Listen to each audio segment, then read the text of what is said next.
Hello, my dear students. A very good morning to all of you. So, today we will continue with the new topic, that is Smart Art Graphics.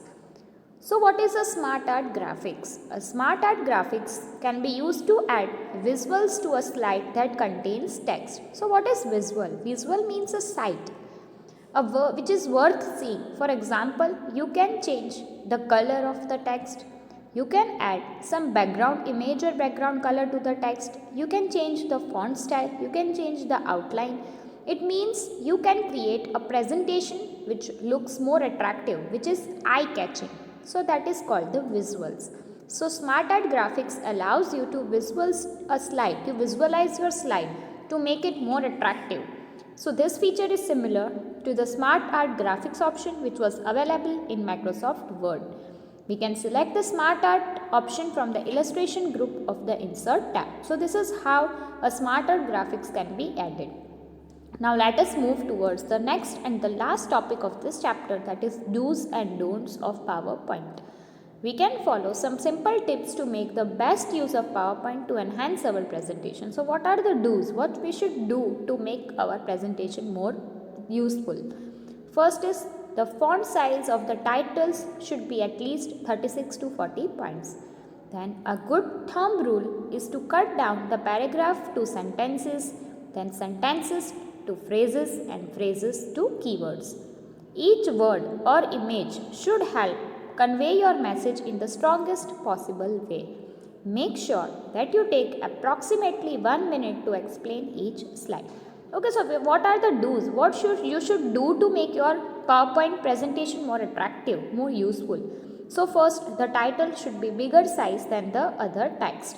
Then you have to cut down the paragraph to the sentences. It means instead of writing the entire paragraph, you should write a simple sentence which convey everything. Then the sentences can be cut down to the phrases and phrases can be cut down to the keywords. Each word or each image should convey anything, should convey your message which you want to give to the viewer in a strongest possible way.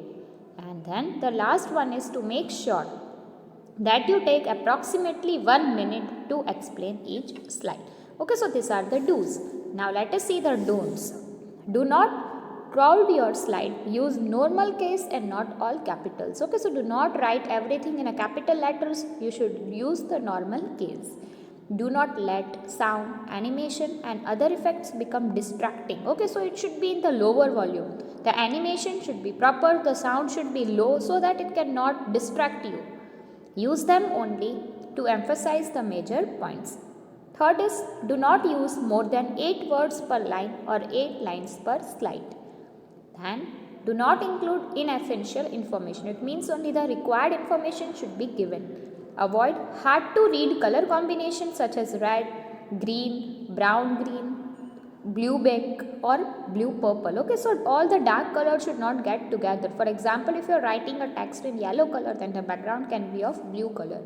It means the combination should be proper so that the person can read it easily. And for high contrast picking background and the text. Okay, so here we are finishing our chapter with this. Next is keywords. First is formatting. The way to organize or arrange a presentation is called formatting. Then gradient, fading or darkening from one end to the other. Placeholders are the boxes with dotted borders.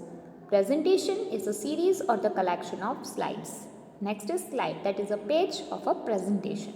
Okay, so these are the keywords which you have to write in your computer notebook.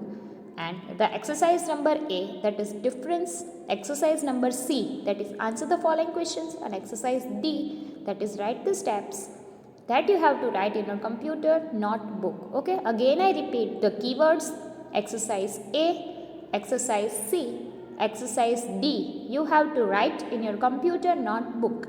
Rest all the exercises you have to complete in your computer textbook.